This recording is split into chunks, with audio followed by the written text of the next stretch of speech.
Hello, my friends, and welcome to this first video of 2025. We're going to be talking about this upcoming full moon in Cancer, as well as just some other energetic things that are going on now and through the rest of the year. So, I want to say that a big theme here is around surrendering the mind in favor of the intuition. The nodes have just switched signs from being in Libra and Aries since July 2023 to now being in Pisces and Virgo. So this is energy that shows collectively what we are moving away from and what we are moving towards. So the cycle that we are wrapping up had a lot to do with breaking unhealthy relationship patterns and getting in touch with our sovereignty and maybe even shifting aspects of our identity. And now we're moving into a space that is less so focus on our individual experience and more about the collective on a conscious and an unconscious level, because Pisces is the last sign of the zodiac and it has a very liminal kind of in between, very spiritual, very intuitive kind of energy.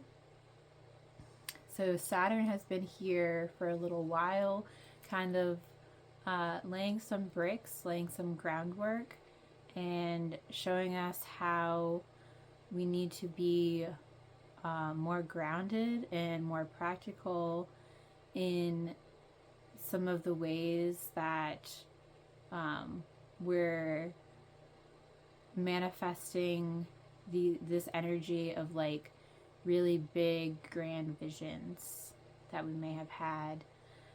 This is around this full moon a very feminine, very embodied, very much concerned about healing emotional wounds, particularly around mother, feminine, any ways that this part of ourselves has felt suppressed or betrayed. It's really a time to meet ourselves with those feelings, or be met and be witnessed by somebody that you really trust, whether that's like in a circle or a therapist. But there is some like emotional processing happening, and maybe some of these wounds coming up to the surface with Mars being retrograde in the sign of Cancer in its fall. It's not a very comfortable place for this Mars energy that is very action oriented, kind of masculine, maybe aggressive in some ways.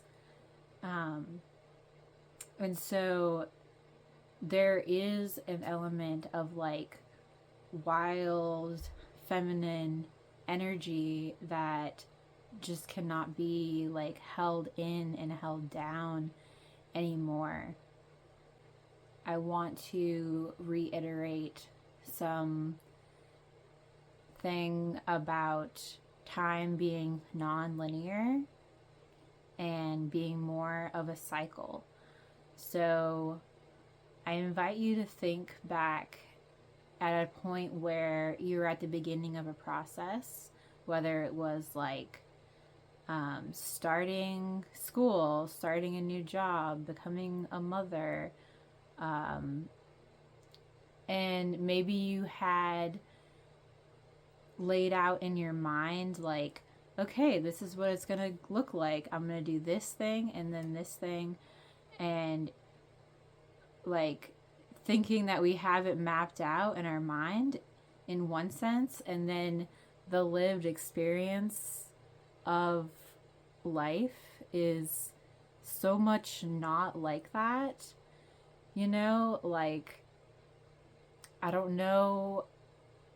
I know I'm not the only one, but I had this kind of thoughts like this around last year, and there were just so many things that happened that were like, wow, this is totally not part of the plan. This feels like a complete side quest.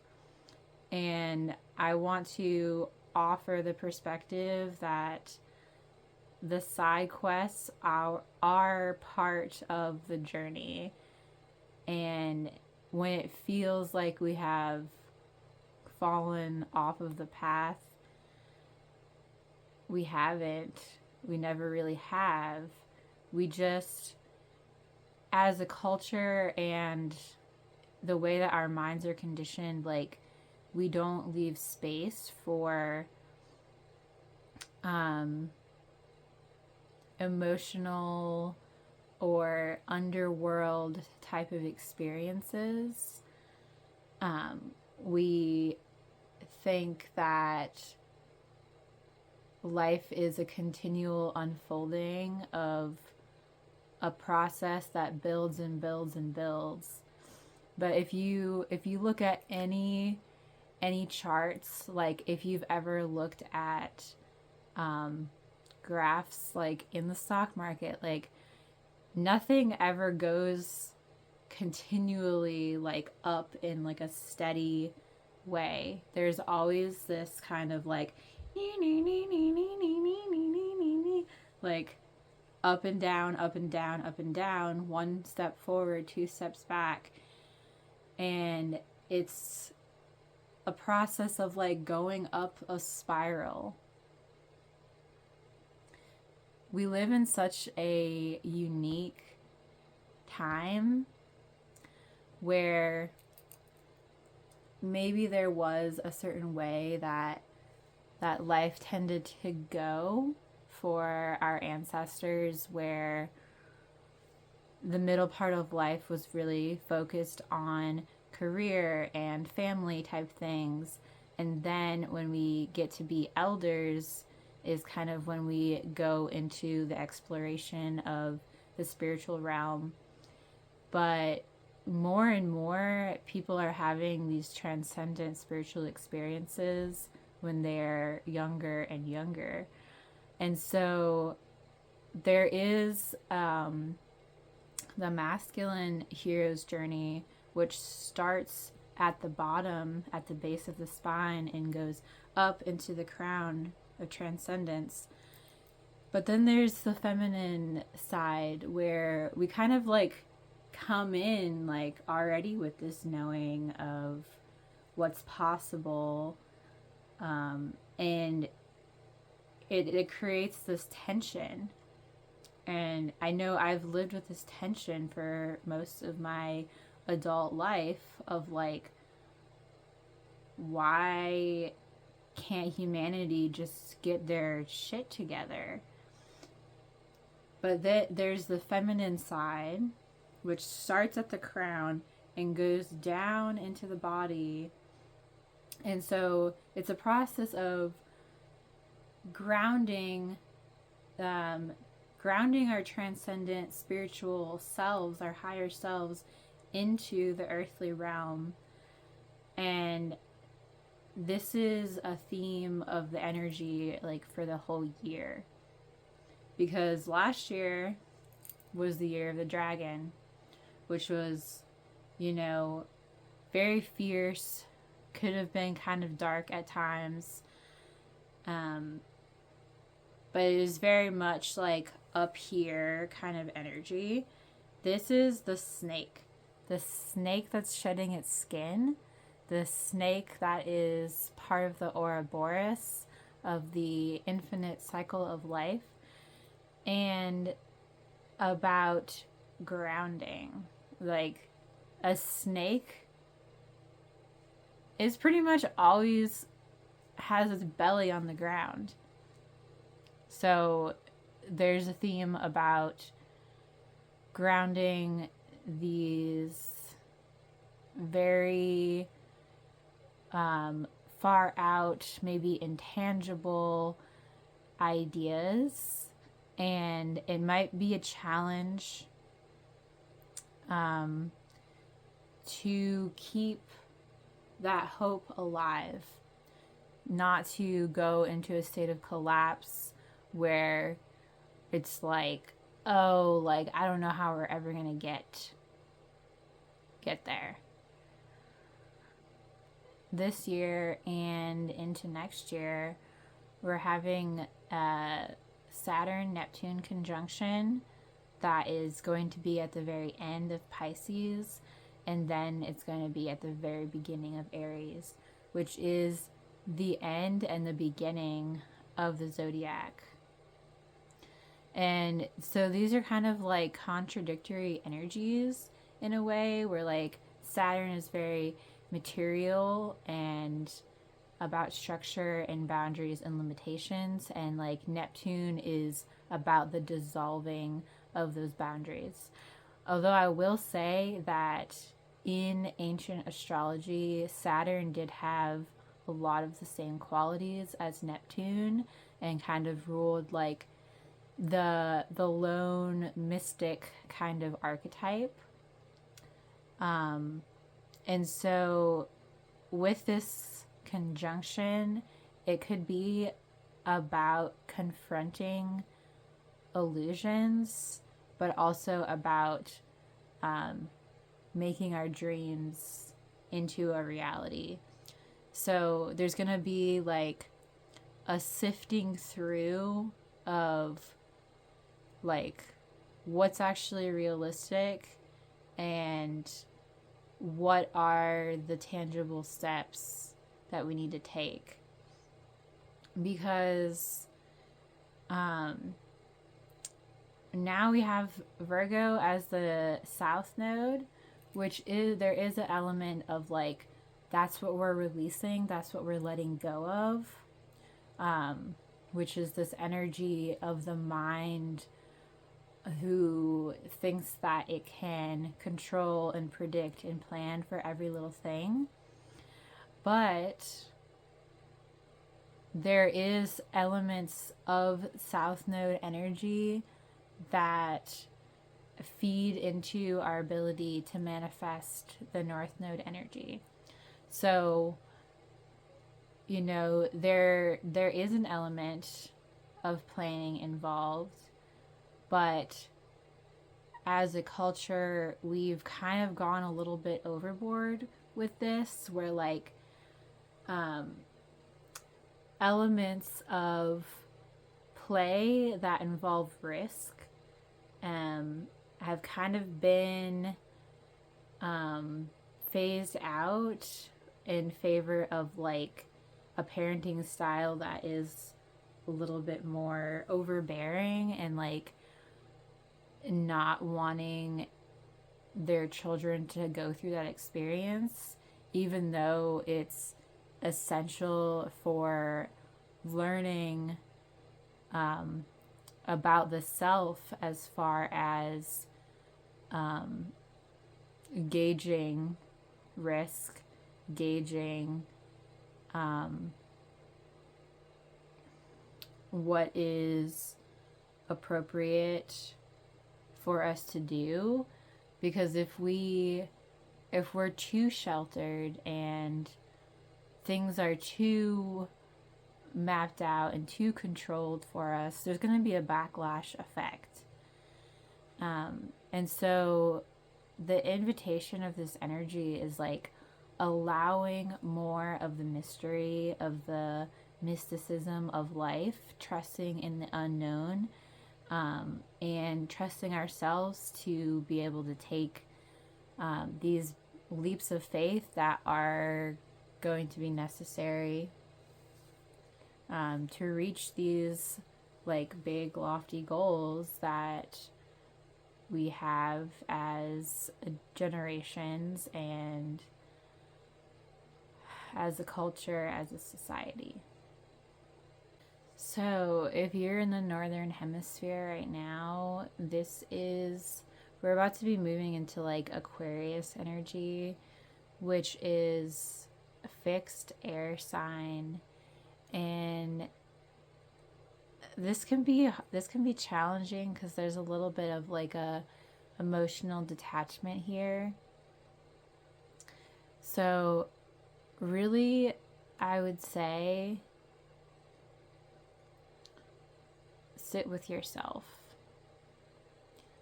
Sit with yourself. Take time to like feel your body.